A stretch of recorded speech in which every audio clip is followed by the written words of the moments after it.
The no sweat part of it is because most of us, when we have the opportunity to speak in public, do at least a little bit of sweating, and some of us do it a lot. Back to continue our conversation, and we'd like to bring you into it. Are you afraid of public speaking? Would you like some advice from Fred? He'll be happy to give it to you.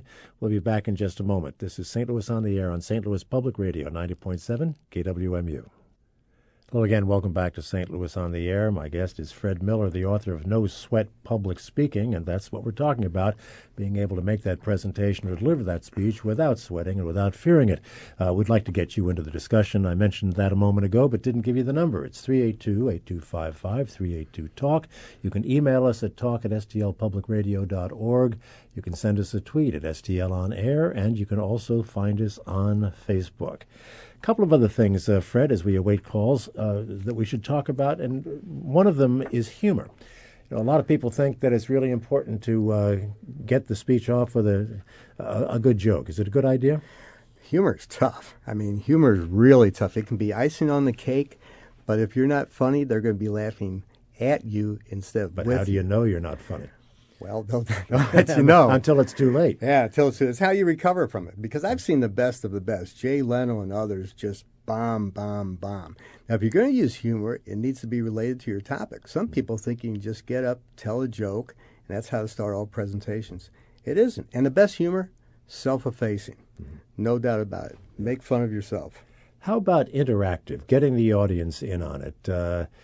We've all seen the presentations where the speaker begins to speak, but then likes to have the audience ask questions in the middle of it and kind of get everybody involved. Well, that takes good timing because there's a limited amount of time in your presentation. And if you take those questions during your presentation, you're going to have to rush to the end. I think we've all been at presentations where there are 20 slides and the last 2 minutes had 10 of them because the speaker was not taking care of that thing.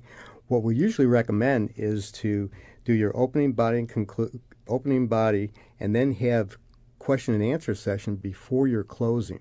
It's very important that the closing is the closing. You talk about those slides and PowerPoint. Yes. There are some dangers and taboos here, too, are there not? There sure are. Death by PowerPoint. Too many people use too many bullet points.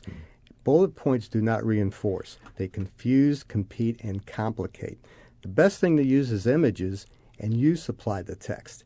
And one other point, there's a B button on your computer which will blank the screen. What that does is takes the audience attention off the screen and onto you where it should be. Too many people let the PowerPoint become the presentation, and it's not. Yeah, it can be a crutch, and that can be deadly. Yeah. I mean, you might as well put a movie up there. You don't have to be there. But people learn three ways: visually, auditorially, and kinesthetically. So if you can combine an image and you provide the text, you increase the odds that they get it. And that's what you want to do in a presentation. Are there any rules of thumb with regard to length? Well, Guy Kawasaki says 10, 20, and 30. 10 slides for 20 minutes, no smaller than 30-point type. But it really depends. 20 minutes, and I think TED presentations being 14, that's good. But some people break the rules, and they do it very well. But definitely image versus text. Right. Same thing with handouts. Well, you don't want to hand out handouts because people will be reading ahead or behind you. But if you have no slides and you have no handouts, how long should the average speaker speak? I would think 20 minutes would be top. You're going to lose people's attention after that. Mm-hmm. Well, sometimes 20 minutes can be a long time, too. Oh, yeah. I have a number of things that I'd like to get to you with, but let's get the audience in as well. John in Edwardsville, go ahead, please. You're on the air with Fred Miller. Hi, thank you. I was wondering if your guest might have an idea of some bad habits that public speakers might make in general that they could give us tips on how to avoid in the future. Thank you.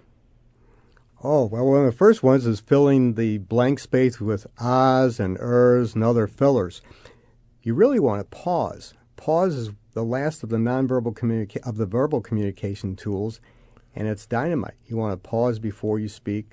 Pause, give the audience a chance to absorb what you said. Some of the other bad habits, I always empty my pockets. People they tend to jingle things in their pockets or sway back and forth. And that's a good reason for a group like Toastmasters or a trusted friend to give you a good evaluation after you've spoken because you're too close to it. It's kind of like editing your own book, for instance. You can't do it. Yeah. We have a tweet from Danielle talking about tools who says, does it help to take a video of yourself? How would you use this as a tool?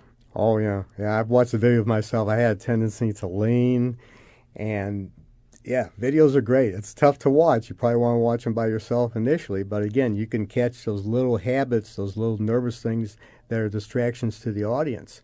So you want to listen, and you want to watch your body movement.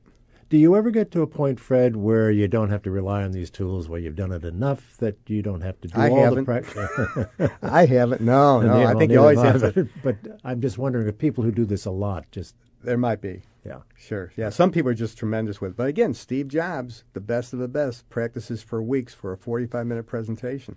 And no one can argue with his success Oh, and his no. ability to Yeah. communicate.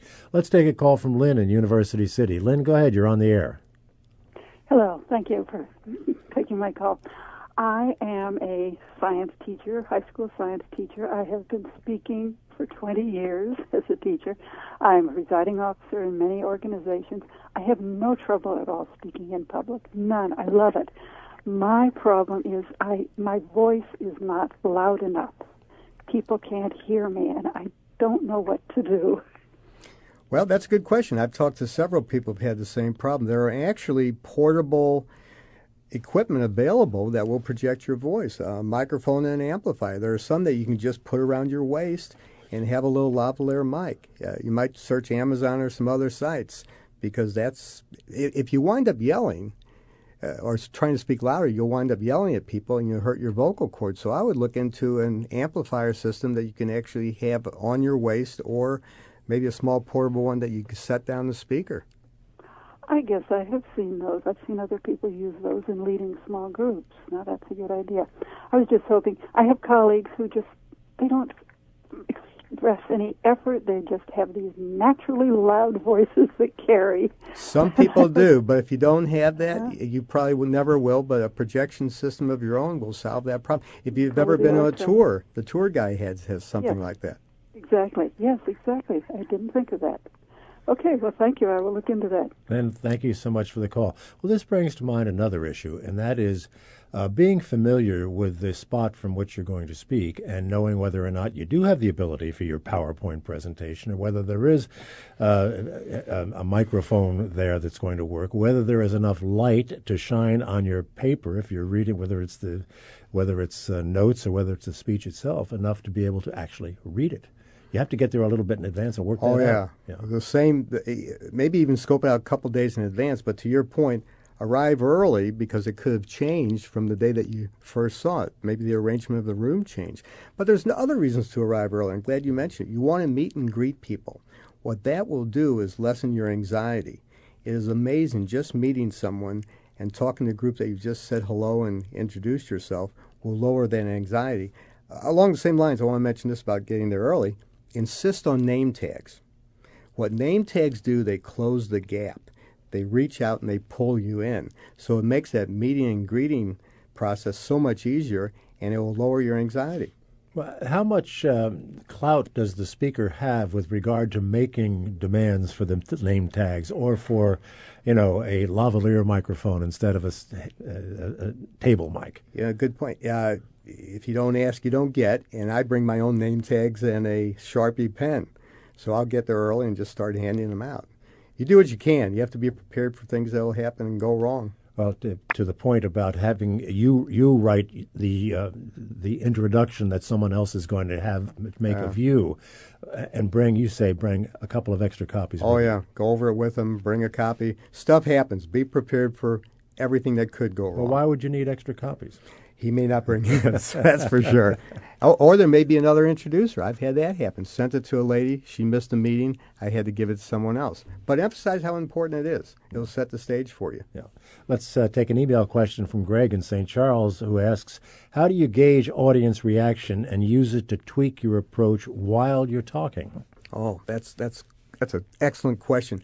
Always take the audience's temperature. You're the only one talking, but you can get feedback. I always look for eye contact, look for body language, look at their facial expressions, and they'll let you know. And if you're not making your points, stop and rephrase it. So consistently take the audience's temperature throughout the presentation. And many times I'll use a technique. I'll just stop and say, is that making sense? And look for those heads waving, hopefully up and down. But if not, then repeat it in a different way.